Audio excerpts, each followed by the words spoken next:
Salutations chers amis. Aujourd'hui nous allons parler d'un sujet d'une importance vitale, la parole de Dieu.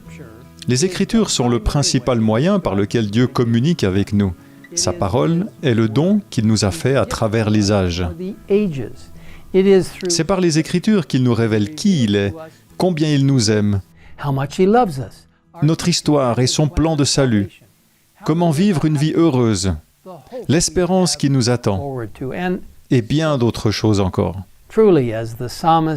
Comme l'a dit le psalmiste dans le psaume 119 au verset 105, « Ta parole est une lampe à mes pieds et une lumière sur mon sentier. » Lorsque nous ouvrons notre Bible dans l'évangile de Jean, nous lisons cette merveilleuse déclaration au premier chapitre, premier verset.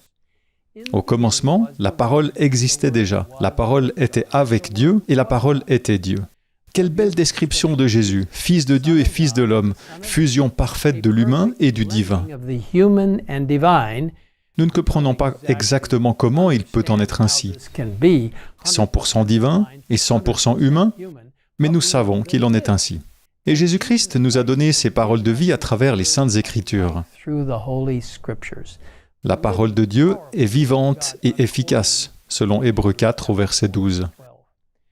En parlant des Écritures, Jésus a affirmé « Ce sont elles, les Écritures, qui rendent témoignage à mon sujet. » La Bible est le message de Dieu donné à l'humanité, dans le langage de l'humanité, par l'intermédiaire d'hommes divinement inspirés, comme l'explique 2 Pierre 1 au verset 21.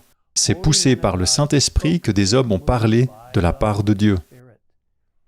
Les Saintes Écritures sont le fondement sur lequel nous basons nos croyances en tant qu'adventistes du 7e jour. C'est pourquoi notre première croyance fondamentale s'intitule « Les Saintes Écritures » et se lit comme suit. Les Saintes Écritures, l'Ancien et le Nouveau Testament, sont la parole de Dieu écrite, donnée par l'inspiration divine. Les auteurs, inspirés, ont parlé et écrit sous l'impulsion du Saint-Esprit. Dans cette parole, Dieu a confié à l'humanité la connaissance nécessaire au salut. Les Saintes Écritures constituent la révélation suprême, souveraine et infaillible de sa volonté. Elles sont la norme du caractère, le critère de l'expérience, le révélateur irrévocable des doctrines et le récit digne de confiance des interventions de Dieu dans l'histoire. De nombreux textes affirment la beauté et la puissance des Écritures. Dans Proverbe 30, au versets 5 et 6, nous lisons cette promesse et cet avertissement. « Toute parole de Dieu est pure. Il est un bouclier pour ceux qui cherchent refuge en lui. N'ajoute rien à ses paroles, il te reprendrait et tu apparaîtras comme un menteur. » Dans Ésaïe 8, au verset 20, nous lisons « Il faut revenir à la loi et au témoignage.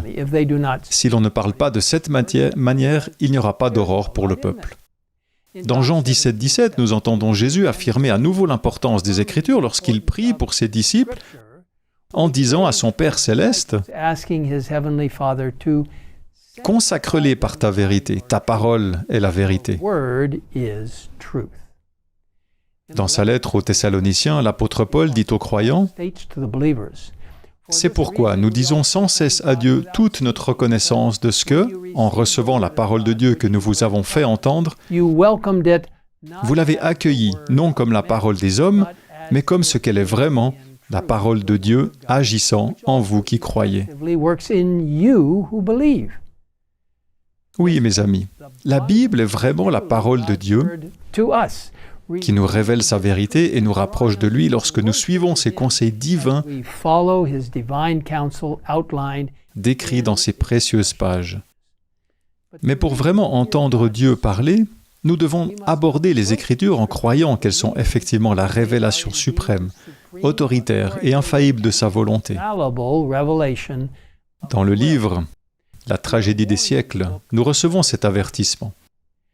Le plus clairement révélés dans les Écritures ont été mis en doute par des savants qui, s'attribuant une grande sagesse, enseignent que les Écritures ont un sens mystique, secret, spirituel, qui ne paraît pas dans les termes employés. Ces hommes sont de faux docteurs. C'est à eux que Jésus dit « Vous ne comprenez ni les Écritures, ni la puissance de Dieu ».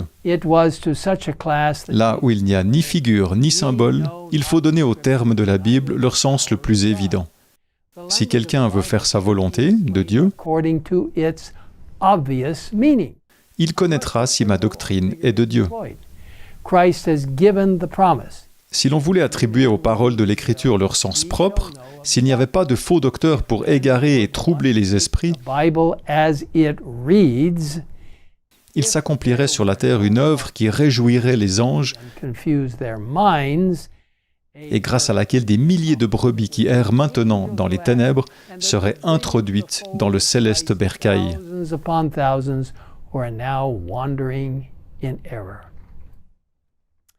Malheureusement, nous constatons aujourd'hui en certains endroits une incompréhension de la Bible et de son interprétation, ainsi qu'un véritable antagonisme contre la parole de Dieu. Cependant, l'Église adventiste du 7e jour croit en l'authenticité et en l'autorité de la parole de Dieu, la Sainte Bible, qui doit s'appliquer à tous les êtres humains, partout et pour toujours.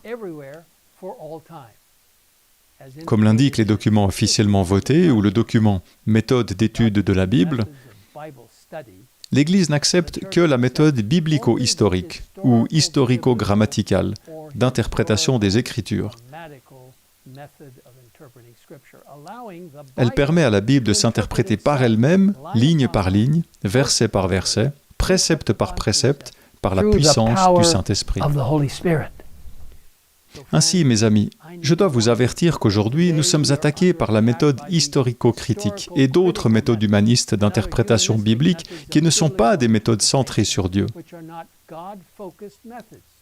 Dans la méthode d'interprétation historico-critique, c'est le lecteur qui détermine ce qui est vrai et ce qui ne l'est pas.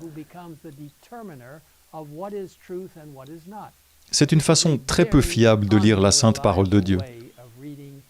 Car comme l'indique Jérémie 17 au verset 9, Dieu plus que tout, et il est incurable. Qui peut le connaître?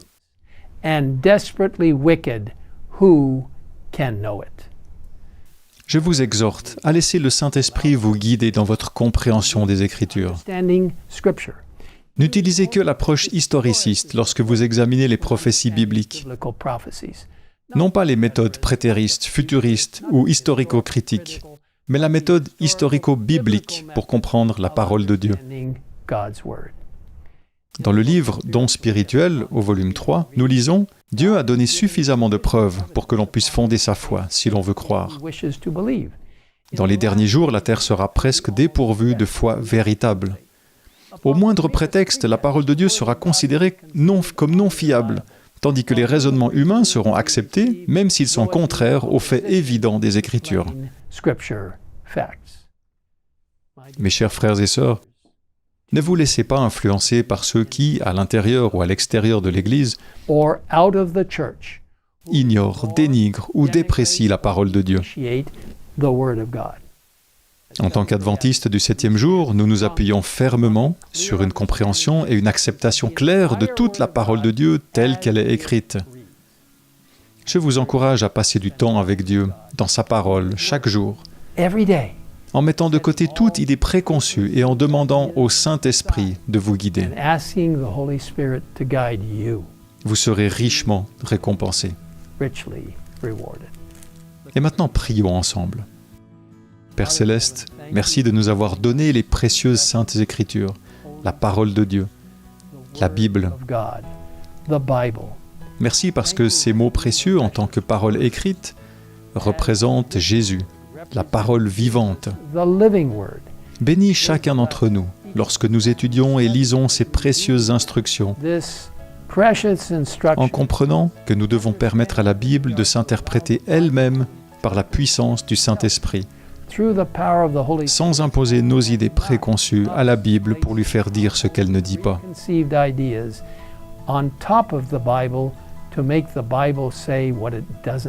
Ainsi, Seigneur, nous te demandons maintenant de nous guider dans l'étude de ta précieuse parole.